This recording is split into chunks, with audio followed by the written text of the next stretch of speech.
Alright, good evening mga taga Davao. Ito yung itsura ng ano natin, syudad, no? Ito yung ating Davao City Coastal Road Junction 1 times beach segment. So anong meron sa video na to? Wala lang. Kumbaga punta na tayo dito at papakita ko lang sa yung itsura ng lugar, no? Kung back to normal ba yung mga tao dito. Pagkatapos ng hangover nung napakahabang bakasyon, at back to normal na ba lahat? And it seems yes, no? Parang normal lang lahat. Ito na, mga nagbabalik na yung mga naghahanap buhay dito, nagtitinda, mga tao kumakain dito, sumasakay, bumababa. Mga massage pa na rin. So back to business ang ating mga massage parlor. Yung mga lechon manok hindi pa nakabalik. Merong durian dito na area.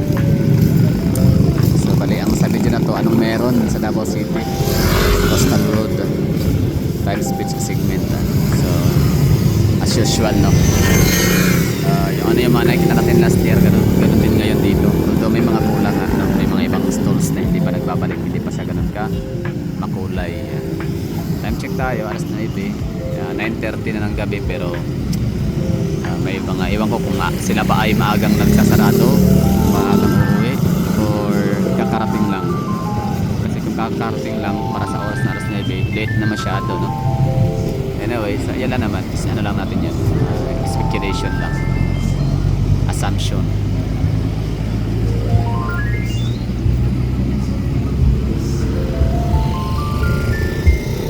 Punta pa tayo doon sa pinakaunahan kung saan pinakapaboritong tambayan ng lahat ng tao, sa pinaka roundabout, kasi nga malaki ang portion, lugar, espasyo na pwedeng tatambayan, and mahangin, presko siyempre.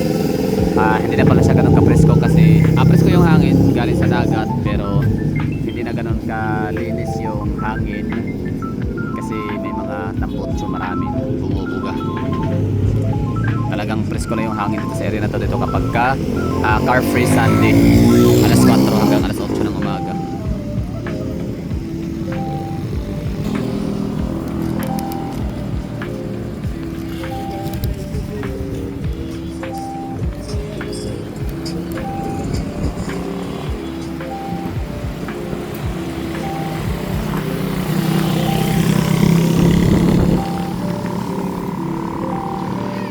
Di ko alam kung itong mga nakikita natin dito na mga paninda o mga nagtitinda ay for good na ba talaga silang sadya.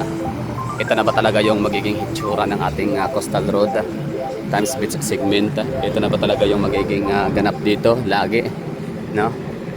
Or temporary lang sila habang hindi pa talaga alam ng ating City Government of Davao, or hindi pa finalize kung ano yung magiging hitsura dapat sa lugar, kung anong dapat yung mga ipipwesto dito, no, para maging kabuhayan and para maging magandang tingnan.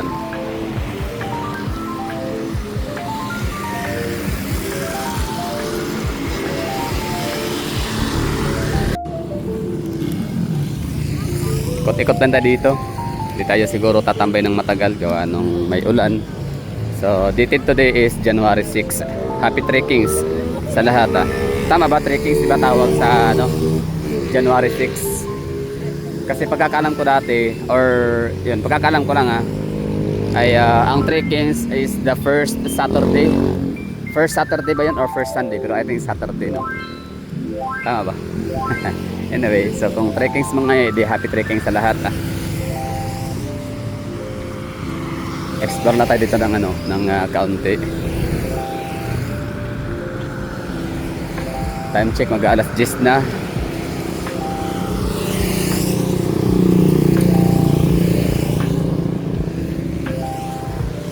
Ikot lang tayo syempre. At balik tayo doon sa pinaka-roundabout kung saan maraming tao nakatambay.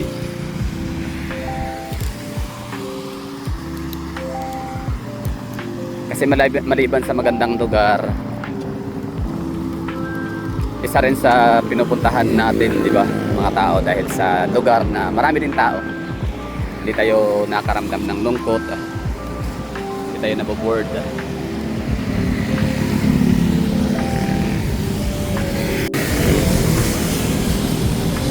Di ba? Kasi nakaka nakakahawa yung mga vibes na mga ganda, di ba? Very contagious. Lalo na kapag may mga bata, di ba? Ang sarap sa pandinig na may mga batang naghahalakhakan, nagkatawanan, naglalaro, nag-i-enjoy, nagsasaya, pamilya, ganyan. Ewan ko lang sa iba kung ano, kasi may mga tao din na allergic sa ingay ng mga bata.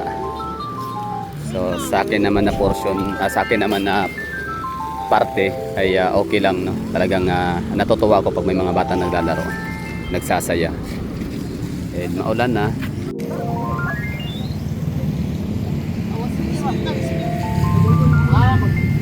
Nag-spill. Uwang ha. Spill.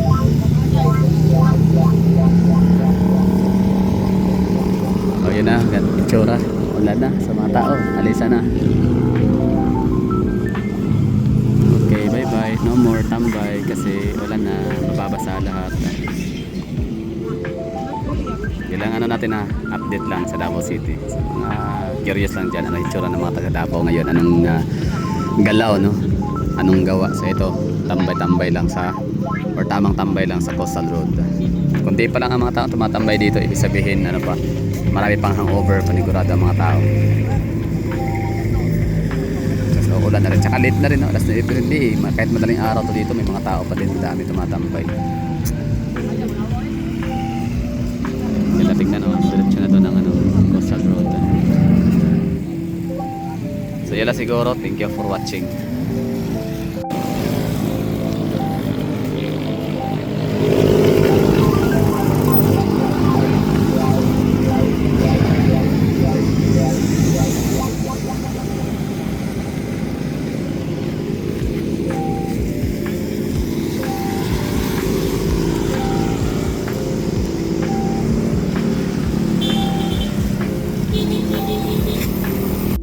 Ay alam ko na, umulan pala kanina, di ko na namalayan, ako'y tulog, gabi na ako nagising.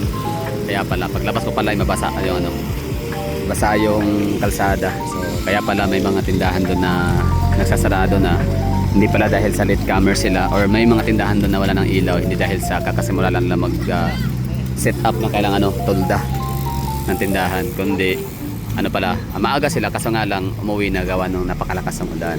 So yun pala yung rason.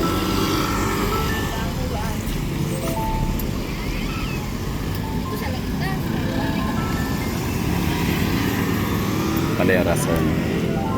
So ito, umulan ulit. So kaya rin pala kung tila yung tumatambay dito kasi kakagaling na din sa ulan.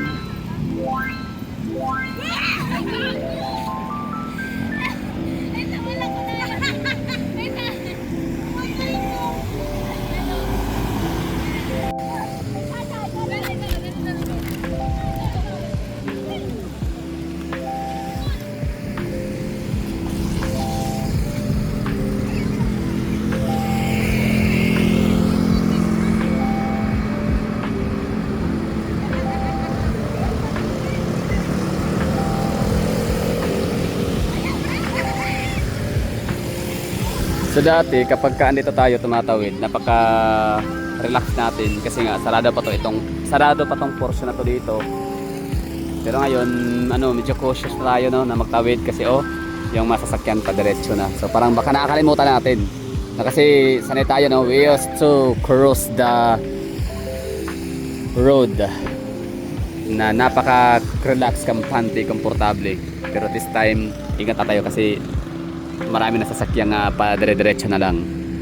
So ano na to dito, hindi man siya matatawag na accident prone area, pero mataas ang chance, no, na kapag kaanga kang magtawid dito sa area na to dito, maaaring masagasaan ka, maaaring mabundol ka, no, kung ikaw ay pedestrian or siklista. And same parehas sa mga motorista din naman. Kung ikaw ay motorista, ay medyo kayo, no, ingat kayo sa portion na to dito kasi pwede kayong makabangga, makabundol.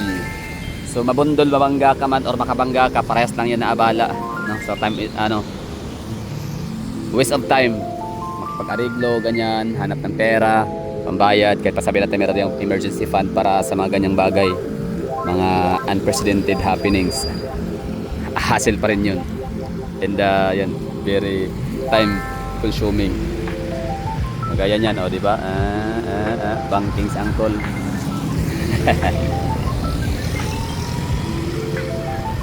Maganda yun pag sports ka, fit niya, dala niya. Maganda siya tignan. Ibig sabihin na good siya, good. Pabangking-bangking.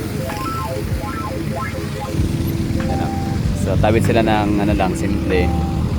Pwede silang mabundol. Kung mayroon palang reckless driver, papatakbo na napaka-tulin.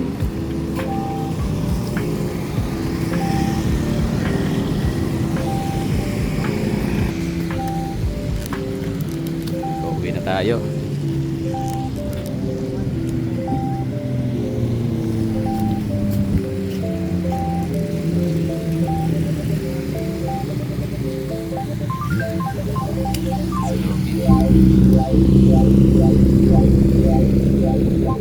So dito meron pang open space. Ano kayang pwedeng gawin dyan, no? Lagyan ng mga ano din, food court, Ferris wheel. Kinitik basta ano, makinabang ang mga tao at syudad. Okay na, we're done. We're good to go. So off na natin ang camera. Maraming salamat sa panonood dyan. 2026, Happy Third Kings, January 6.